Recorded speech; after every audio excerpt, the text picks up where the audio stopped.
दोस्तों, आज मैं आपको एक ऐसे हिंदू शेर की कहानी सुनाने जा रहा हूँ जिसने अपनी तपस्या के चमत्कार से भारत में ही नहीं अपितु पूरे विश्व में भारतीय सनातन धर्म का झंडा लहरा दिया है, जिन्हें लोग बागेश्वर सरकार के नाम से जानते हैं। आजकल आप न्यूज़ चैनल और सोशल मीडिया के बागेश्वर धाम के बारे में बहुत कुछ सुन रहे होंगे। आपको बता दें कि ये महाराज बिना जाने ही आपके मन की बात बता सकते हैं। अब आप भी सोच रहे होंगे कि आखिर ये महाराज कौन है और मन की बात को कौन जानता है। दोस्तों, इस बागेश्वर धाम के इस महाराज का नाम धीरेन्द्र कृष्ण शास्त्री है। धीरेन्द्र कृष्ण जी का जन्म 4 जुलाई 1996 को मध्य प्रदेश के छतरपुर जिले के गाड़ा गांव में हुआ था। उनके पिता राम कृपाल गर्ग और माता सरोज गर्ग हैं। उनका बचपन उनके गाड़ा गांव में बीता।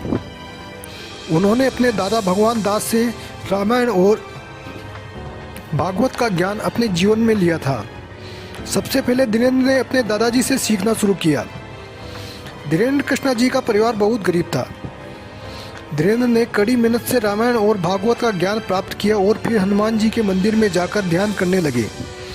वह हनुमान जी के भक्त थे। उनकी कड़ी मेहनत के बाद आज वे बागेश्वर धाम के महाराज हैं। यहाँ उनका दिव्य दरबार लगता है और उनके दरबार में बड़ी संख्या में भक्त आते हैं। इसी कारण उन्हें बागेश्वर महाराज के नाम से जाना जाता है। उनका अपने भारत देश में ही नहीं विदेश में भी उनकी चर्चा है।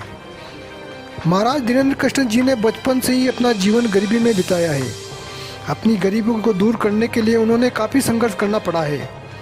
प्रारंभ में वह एक ऐसे साधन की तलाश में थे जिसमें उनके परिवार की गरीबी दूर हो सके, जिसके लिए उन्होंने भागवत कथा सुनाई और उससे धीरे धीरे पैसा उनके पास आने लगा और उनके घर की आर्थिक स्थिति में सुधार होने लगा।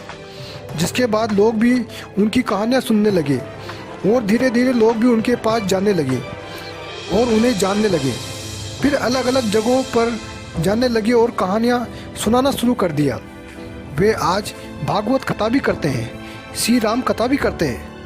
मात्र 26 साल की उम्र में उन्होंने यह मुकाम हासिल कर लिया है। भाषा की अगर बात करें तो हिंदी, अंग्रेजी, बुंदेली और संस्कृत सभी भाषाएं वो जानते हैं। उन्होंने बैचलर ऑफ आर्ट से बीए किया हुआ है। अगर उनकी नेटवर्थ ले तो 19.5 करोड़ आज वे मंथली कमाते हैं। अगर आपको हमारी सुनाई हुई कहानी अच्छी लगी हो तो प्लीज़ लाइक, शेयर, सब्सक्राइब। हम फिर मिलेंगे आपसे एक नई कहानी के साथ।